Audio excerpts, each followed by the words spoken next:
AC Milan তাদের 2025 এবং 26 এই সিজনটার জন্য নতুন 3 নম্বর জার্সি কিন্তু অলরেডি নিয়ে চলে আসছে, এবং এই জার্সিতে মোটামুটি ব্রাজিলকে স্মরণ করে এই জার্সিটা তৈরি করা হয়েছে সবুজ এবং হলুদের মিশ্রণে।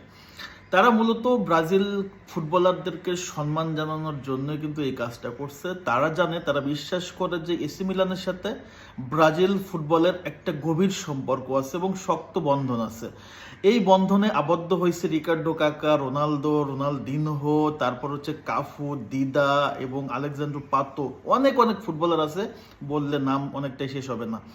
তো সেজন্যই তারা নতুন সিজনে নতুনভাবে 3 নম্বর কিটসটা তারা ব্রাজিলের প্লেয়ারদেরকে সম্মান জানানোর জন্য আসলে প্রচার করছে। So thank you very much AC Milan. এবং এই কিটসটা কিন্তু আপনার আলেকজান্ড্রো পাতো তার নিজস্ব ইনস্টাগ্রামে, নিজস্ব ফেসবুক পেজে পোস্ট করছে। আমি সেটা আপনাদেরকে দেখাচ্ছি, হয়তো আপনারা দেখতে পারতেছেন স্ক্রিনে। সো ধন্যবাদ এসি মিলান এই ব্রাজিলকে আসলে সম্মান দেওয়ার জন্য। আসলে ব্রাজিলের সম্মানিত একটা দেশ, সেটা যারা জানে তারা আসলে কদর করে। So thank you very much.